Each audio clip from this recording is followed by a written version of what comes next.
क्या सिर्फ चाय और पकौड़े का ही दुकान खोला जाए? आप स्टार्टअप किसी कंपनी के रूप में भी तो कर सकते हैं। आप पढ़ाई कर रहे हैं तो देश सिर्फ चाय और पकौड़े की दुकान खोलने से तो आगे बढ़ेगी नहीं। आपको कुछ ऐसा भी करना चाहिए, कोई कंपनी। आप जो बाहर जा रहे हैं, विदेशों में जा रहे हैं, तो आप पढ़ाई कर रहे हैं तो उसका जो उपयोग है वो अपने भारत में क्यों नहीं कर रहे हैं? आप कोई कंपनी। देखिए, वो जो मोदी जी का बयान था वो इंजीनियर्स के लिए नहीं था, बीटेक करने वाले और एमबीबीएस करने वालों के लिए नहीं था। उनका ये था कि अगर ये है कि काशी के बच्चों में मैं देख रहा हूँ बेसिकली जो 12th के बिलो हैं उनके अंदर नशे की प्रवृत्ति बढ़ रही है। ये जो ब्रांड कि कैसे ये चीज़ें आपको बर्बाद करें, ये किनका एजेंडा है और क्यों ये लोग हमारे देश के युवाओं को बर्बाद करना चाहते हैं, नशे की ओर धकेलना चाहते हैं। और प्रधानमंत्री मोदी स्वयं में आदर्श हैं और हम तो। नमस्कार, आप देख रहे हैं श्रेष्ठ भारत समाचार। मैं शुभम राय और आपको बता दूं कि आज हमारे साथ देश के एक ऐसे युवा साथी मौजूद हैं जो आपको बता दें कि पहली बात तो सबसे खास बात यह है कि खुद प्रधानमंत्री नरेंद्र मोदी ट्विटर पे इनको खुद फॉलो करते हैं और इसका मुख्य वजह ये है कि ये समाज सेवा के साथ साथ हमारे देश के जो जितने भी युवाएं हैं उनको एक स्टार्टअप शुरू करने के लिए खुद प्रोत्साहित करते हैं और उनको सूझबूझ और समझाने के साथ साथ आर्थिक सहायता भी करते हैं, जिसके वजह से कहीं ना कहीं देश की जो अर्थव्यवस्था है उसमें ये कहीं ना कहीं एक अहम भूमिका निभा रहे हैं, एक बड़ा योगदान दे रहे हैं। और इसी के वजह से इनको अभी महज कुछ दिन पहले ही दिल्ली की IIT दिल्ली में अपनी बात रखने के लिए बुलाया गया था और इनकी पहचान जो निकल करके सामने आई है पिछले कुछ सालों में, तो आपको बता दें कि ये बचपन से ही मतलब महज 8 साल की उम्र से ही ये कहीं ना कहीं जो ये बेजुबान जानवर होते हैं, किसी भी प्रकार के जो जानवर होते हैं जो बेजुबान होते हैं, जिनके अपने कोई नहीं होते हैं, जो सड़कों पर, गलियों में, मोहल्लों में, खेत खलिहानों में इधर उधर घूमते टहलते दिखते हैं और जो महज 2 रोटी और प्यार के लिए कहीं ना कहीं इधर उधर भटकते हैं, ये उनके लिए अपनी जो जीवन है ये शुरुआत से ही अपने आधे जीवन को उनके लिए न्यौछावर करते हैं बिना किसी राजनीतिक फ़ायदा, बिना किसी लोभ के। ये जो है बचपन से ही उनके लिए समर्पित रहे हैं और इसी के वजह से कहीं ना कहीं जो इनकी पहचान है वो समाज में लोगों के बीच एक अलग रूप में निकल करके सामने आई है, जिसके वजह से आपको बता दूं कि ख़ास बात ये है इनके कि अगर रात के 12 बजे, 1 बजे या फिर होली के दिन या कोई भी त्यौहार हो, कोई भी समय हो, इनको अगर कोई एक फ़ोन करता है तो ये स्वयं वहाँ पे मौजूद होते हैं और जहाँ पे पुलिस प्रशासन तक फेल हो जाता है, चाहे गटर हो, सीवर हो या फिर कोई ऐसा जगह हो जहाँ पे पुलिस प्रशासन नहीं पहुँच सकता, वहाँ ये खुद जाके और उन जानवरों की सहायता करते हैं। आपको अभी वीडियो के माध्यम से भी मैं दिखाऊंगा और अभी हमारे साथ ये मौजूद हैं और हम इनसे खुद बात कर लेते हैं और पूछते हैं कि किस तरह से ये इन दोनों कामों को मैनेज कर रहे हैं। जिस उम्र में हमारे युवा जो हैं वो इधर उधर मौज मस्ती करते हैं, घूमते हैं या फिर किसी भी चीज़ों को बहुत ज़्यादा सीरियसली नहीं लेते हैं, और ये इतनी छोटी सी उम्र में किस तरीके से इन बातों को ये समझे हैं और ऐसा क्या है इनके अंदर की जो बचपन से इनकी जो भावना है, लगाव है जानवरों के प्रति, बेजुबानों के प्रति। इनसे खुद बात कर लेते हैं। सर नमस्कार, अपना पर किस तरीके से जो है इन चीज़ों को मैनेज कर रहे हैं ये बताइए। नमस्कार सभी दर्शकों को और भारत समाचार का बहुत बहुत आभार। देखिए, ये चीज़ें थोड़ी एक्स्ट्रा ऑर्डिनरी हो सकती हैं बाहर के लोगों के लिए, लेकिन राष्ट्रीय स्वयंसेवक संघ के किसी भी कार्यकर्ता के लिए ये बहुत ही साधारण बात होती है। और समय निकालना समाज के लिए, मेरे पिताजी शाखा में जाते थे, उनके साथ साथ फिर बचपन से ही मैं भी जाने लगा और दिल्ली में रहा तो विस्तारक भी रहा। सारी चीज़ें संघ की नर्सरी में आपको बताई जाती, सिखाई जाती हैं। और ज़रूरी बात यह है कि संघ सबसे पहले यही सिखाता है कि यदि आप देश की सेवा करना चाहते हैं तो सर्वप्रथम ज़रूरी है कि आप पहले स्वयं आर्थिक रूप से मजबूत हों और शारीरिक रूप से मजबूत हों। और इसलिए ज़रूरी है कि देश का भी जो सर्वांगीण विकास है, देश की जो जनता है वो समाज सेवा तो करे, लेकिन सबसे पहले स्वयं को स्वयंभू बनाए, आत्मनिर्भर बनाए, सबल बनाए। नहीं तो आप देखिए विदेशों में जो हमारे प्रति साजिशें कर रहे हैं लोग, जॉर्ज सोरोस कौन है, बहुत बड़े व्यापारी हैं, लेकिन भारत में कैसी उनका काम है, कैसा नकारात्मक काम है, देश की जनता को, हमारे देश को तोड़ना चाहते हैं, हमारे देश में जो वैमनस्य है उसको बिगाड़ना चाहते हैं, कम्युनल वायलेंस फैलाना चाहते हैं।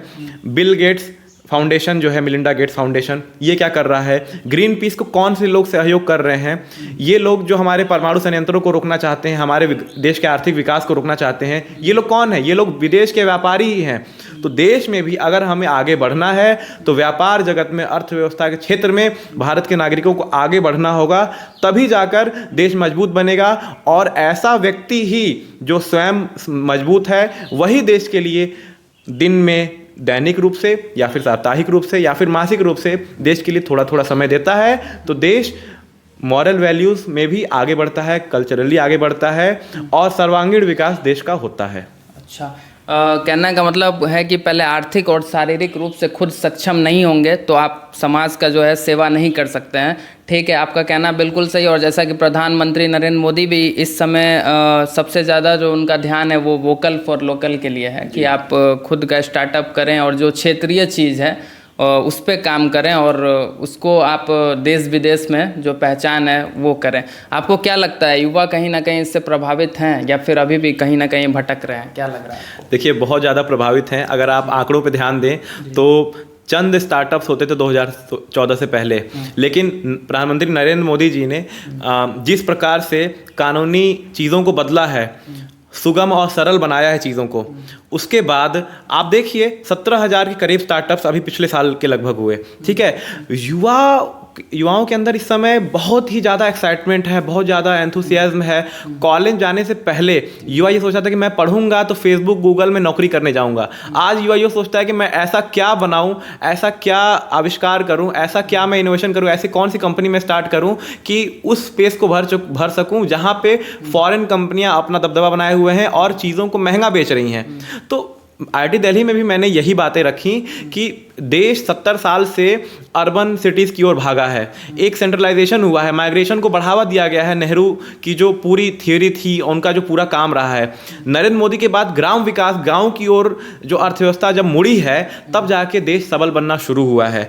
आप अभी गाँव में देखिए, बिजली की आपूर्ति पूरी है, 18 घंटे बिजली रहती है कम से कम, सड़कें बन चुकी हैं, एक सुगम वातावरण दिया जा रहा है, कानून व्यवस्था बहुत अच्छी है। योगी जी में देखिए, अभी इस समय तो जो है आपके क्रिमिनल्स चाहते हैं कि हमको पहले जेल में रखा जाए, भाई बाहर तो मैं ज़्यादा असुरक्षित हूँ।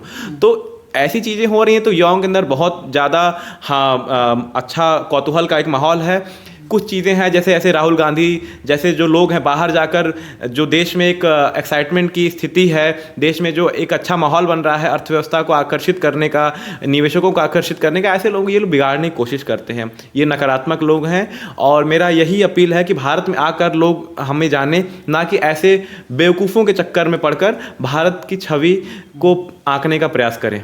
अच्छा, आपका कहना सही है कि युवा जो हैं वो स्टार्टअप पे ध्यान दे रहे हैं, लेकिन आप देखे होंगे कि जो गार्जियन होते हैं उनका कहना है कि हम लोग इतना पैसा खर्च करके अपने बच्चों को इंजीनियरिंग की पढ़ाई करवा रहे हैं, मेडिकल की पढ़ाई करवा रहे हैं, और क्या इसके बाद अगर उनका बेटा जो है चाय का दुकान खोल ले या फिर किसी का भी, तो क्या वो सही है? मतलब क्या सिर्फ चाय और पकोड़े का ही दुकान खोला जाए? आप स्टार्टअप किसी कंपनी के रूप में भी तो कर सकते हैं। आप पढ़ाई कर रहे हैं तो देश सिर्फ चाय और पकोड़े की दुकान खोलने से तो आगे बढ़ेगी नहीं। आपको कुछ ऐसा भी करना चाहिए, कोई कंपनी, आप जो बाहर जा रहे हैं, विदेशों में जा रहे हैं, तो आप पढ़ाई कर रहे हैं तो उसका जो उपयोग है वो अपने भारत में क्यों नहीं कर रहे हैं? आप कोई कंपनी भी तो कर सकते हैं। सरकार कह रही है कि सहायता भी लगातार किया जा रहा है, जैसे कि आप भी बताए कि स्टार्टअप के लिए हम सहायता करते हैं लोगों का। तो आपको क्या लग रहा है, इसमें तो बहुत कम परसेंटेज है लोगों का।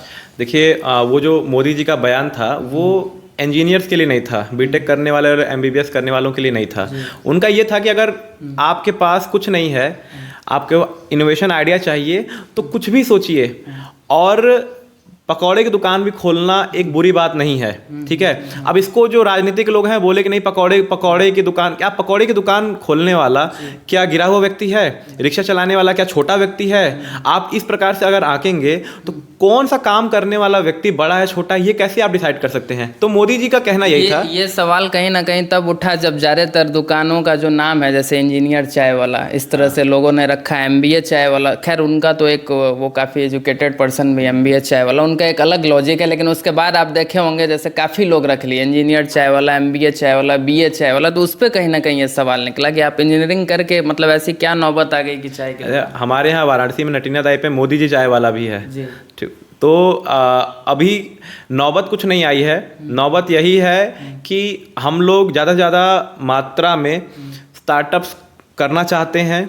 और इसमें चाय पकौड़े की दुकान ही नहीं केवल खुल रही हैं, स्टार्टअप कंपनीज हो रही हैं, सॉफ्टवेयर कंपनीज हो रही हैं। अभी आप ओला जैसी कंपनियां देख लीजिए जो इलेक्ट्रिक बाइक्स बना रही हैं, महिंद्रा ट्रेयो जो बनाई है उसे देखने के बाद इस समय आप देखिए महिंद्रा और टाटा के अलावा कम से कम 100 से ज़्यादा कंपनियां इस समय केवल वाराणसी में हैं जो इलेक्ट्रिक बैटरी और रिक्शा बना रही हैं। छोटी छोटी कंपनियां फाइनेंस भी उपलब्ध कराती हैं। ये चीज़ें क्या 2014 से पहले नहीं हो सकती थी? क्यों नहीं हुई? क्योंकि आपने सुगम वातावरण नहीं दिया। और ये कोई अपमान की बात नहीं होती है कि आप रिक्शा चला रहे हैं। आप प्रफुल्ल बैलोर की आपने स्वयं बात की, MBA चाय वाला करके उनका चलता है, इतना फेमस है। तो अगर कोई बीटेक करने के बाद भी यह सोचता है कि आप ये स्टार्टअप कर सकते हो तो करिए, इसमें क्या हर्ज है? इसमें कोई छोटी बातें नहीं हैं, ना होनी चाहिए। आप विदेशों से अगर हम कुछ सीख सकते हैं तो देखिए, बराक ओबामा की बेटी, ठीक है, एक वेट्रेस का काम कर रही थी अपने पार्ट टाइम जॉब के रूप में, उस समय सिटिंग प्रेसिडेंट की बेटी। तो यहाँ पे ये लोग ऐसी छोटी राजनीति करते, इसीलिए एक युवा जो कोई स्टार्टअप कर सकता है, जो 10,000, 15,000, 20,000 छोटा स्टार्टअप जहाँ इसमें जो 2, 4, 5,000 से भी शुरू होता है, वो हिचकता है और वो नौकरी का इंतजार करता है, उसका समय बर्बाद होता है। और इस चोरी परदेश भीख इसी से आया ना कि आप अपने घर में कोई स्टार्टअप नहीं कर सकते हैं, कोई काम नहीं कर सकते, क्योंकि आपको समाज आपको बोलेगा कि नहीं, ये देखो, ये तो नाई की दुकान खोली है, ये तो पकौड़ी दुकान खोली है, तो रिक्शा चला रहा है। सबसे पहले अपने रिश्तेदार ही बोलेंगे, रिश्तेदार बोलेंगे। वो माहौल किसने क्रिएट किया? और आप विदेश जाके भीख भी मांग सकते हैं। मतलब विदेश जाके आप कोई भी नौकरी कर लीजिए, कहीं लेबर काम कर लीजिए। मैक्सिमम लोग जो खाड़ी देशों में जाते हैं क्या काम करते हैं? लेबरर्स ही तो है वो मैक्सिमम लोग। लेकिन यहाँ पे वही काम नहीं कर सकते क्योंकि यहाँ पे उनकी बदनामी होगी। वहाँ विदेश जाते हैं, फ्लाइट में बैठ जाते हैं, तो उनका एक माहौल बनता है। इस माहौल के कारण ना, इस सोच के कारण देश का ज़्यादा नुकसान हुआ है। और इसी सोच को बदलना है। प्रधानमंत्री मोदी ना केवल इस सोच को बदल रहे हैं, बल्कि इस सोच को बढ़ाने के लिए, सोच को बदलने के लिए एक वातावरण, एक कानूनी जो सहायताएं वो भी दे रहे हैं, एक वातावरण बना रहे हैं, विदेशों से निवेशकों को आकर्षित कर रहे हैं जो भारत की छोटी छोटी कंपनियों में भी आके निवेश कर रहे हैं। ठीक है हिमांशु जी, ये तो व्यावसायिक दृष्टिकोण की बातें हो गई। और जो आपका जो बचपन से जिस चीज़ें जो आपकी पहचान रही है, समाज सेवा, ये आपके अंदर मतलब कहाँ से आई? क्या आपने अपने घरों में अपने बड़ों को देख के सीखा, या फिर बचपन से ही आपके दिल में ऐसी इच्छा हुई? और किस तरीके से इसको आप कर रहे हैं और आगे क्या कुछ प्लानिंग है इसको लेकर? राष्ट्रीय स्वयंसेवक संघ जब शाखा लगाता है तो कहता है कि जो शाखा बाहर सेवा की गतिविधियां नहीं कर रही हैं वह शाखा कहलाएंगी नहीं, उनको शाखा कहलाने का अधिकार नहीं है। इसीलिए हम लोग शाखा जाते थे तो बाहर कुछ ना कुछ सेवा की गतिविधियां करते थे। तो मुझे बड़ा अच्छा लगता था जब कोई जानवर घायल है उसका जाके इलाज करना, बहुत ज़्यादा घायल है तो उसे अपने घर ले आकर उसका उपचार करना, और भी ज़्यादा घायल है, बहुत ज़्यादा उसको स्पेशलिस्ट सुविधाओं की ज़रूरत है तो अस्पताल में इसको भर्ती कराने। यहाँ घोड़ा अस्पताल है आपका, नटना दाई के पास भी अस्पताल है, तो इन अस्पताल जाके उसको भर्ती कराना। तो इन चीज़ों में परिवार का सहयोग रहा है, मित्रों का सहयोग रहा है, संघ के चीज़ों करता गया। तो संघ को मैं क्रेडिट देना चाहूँगा, मैं अपने परिजनों को क्रेडिट देना चाहूँगा, अपने मित्रों को क्रेडिट देना चाहूँगा। जब कितने लोग आपसे जुड़े हुए हैं? अभी हमारा लगभग 4,500 लोगों का वाराणसी में हमारा एक परिवार है। स्वाधीन सागर समूह के नाम से हम वो संस्था चलाते हैं जो न केवल गायों के लिए बल्कि पेड़ भी लगाता है। अमुक जानवर जैसे बंदर, कुत्ते वगैरह, इनकी भी घायल हो जाते हैं तो उनकी भी सहायता हम करते हैं। और सबसे बड़ा जो अभियान हम अभी अप्रैल से शुरू करने वाले हैं वो ये है कि काशी के बच्चों में मैं देख रहा हूँ बेसिकली जो 12th के बिलो हैं उनके अंदर नशे की प्रवृत्ति बढ़ रही है। ये जो ब्रांड प्लेसिंग हो रही है नशे की नेटफ्लिक्स पे और टीवी सीरियल्स में, मूवीज़ में, इसके लिए अब वो जब हम उस एज में थे तो हम जानते भी नहीं थे। अभी क्लास 9वीं 10वीं के बच्चे भी हुक्का बार जाना शुरू किया। हुक्का बार जैसे चीज़ें वाराणसी में बहुत ज़्यादा पाँव पसार रही हैं, नशा पाँव पसार रहा है। तो इसके लिए हम एक जन आंदोलन शुरू कर रहे हैं बच्चों में। और बच्चों का ही आंदोलन ये रहेगा कि कैसे ये चीज़ें आपको बर्बाद करें, ये किनका एजेंडा है और क्यों ये लोग हमारे देश के युवाओं को बर्बाद करना चाहते हैं, नशे की ओर धकेलना चाहते हैं। और दूसरे देशों में जहाँ ये एजेंडा सफल हुआ वो देश आज किस कगार पर खड़े हैं और हम अभी किस स्तर पर आ पहुँचे हैं। तो ये जो आप कह रहे हैं कि नशे की जो चीज़ें हो रही हैं, तो इसके लिए क्या लगता है प्रशासन भी कहीं ना कहीं जिम्मेदार हो सकती है? आखिर शहर में ये जो बड़े कंपनी, बड़े ब्रांड आके खोल रहे हैं अपना, तो उस पर उसकी नज़र तो सरकार की भी होगी उस पर। देखिए, सरकार की नज़र है, सरकार तो से खैर कानूनी व्यवस्थाएं ठीक रखती है, लेकिन जो कानून स्वयं है उसको बदलना होगा। जैसे अब विमल पान मसाला बिक रहा है, ठीक है, लेकिन विमल का पान मसाले का प्रचार जो है पान मसाला से नहीं होता है, विमल इलायची से होता है। तो हमारा यही डिमांड है कि अगर उस ब्रांड के नाम से नशा बिक रहा है, शराब बिक रही है, पान मसाला बिक रहा है, गुटखा बिक रहा है, तंबाकू बिक रहा है, कुछ भी बिक रहा है, तो उस नाम से इलायची या फिर मिनरल वाटर या फिर आपका जो सोडा ये नहीं बिकना चाहिए, क्योंकि उस नाम का इस्तेमाल करके इलायची तो ये लोग छोटा से लिखते हैं, विमल बड़ा सा रहता है, लोगों को पता नहीं चलता कि इलायची का प्रचार है कि पान मसाला का प्रचार है, और असल में बिक रहा होता है पान मसाला। तो ये लोग बड़े बड़े सुपरस्टार के लोग हायर कर लेते हैं जो अपने आप को बहुत बड़ा हीरो बनाते हैं, लेकिन बेचते हैं नशा, युवाओं को नशा बांटते हैं, खुद तो करते नहीं होंगे। और इन चीज़ों की ये जो कानूनी बाधाएं हैं ये सॉल्व होनी चाहिए। ब्रांड ऐसी कानून बनाए जाने चाहिए कि ब्रांड के नाम से नशा जिनसे बिक रहा है उन नाम से इलायची, पान मसाला, मिनरल वाटर या अन्य उत्पाद नहीं बिकने चाहिए। आपको ये भी पता होगा कि सबसे ज़्यादा जो हमारे देश में अर्थव्यवस्था में जो टैक्स है वो इन चीज़ों से ही जाती है, नशा वाले चीज़ों से ही।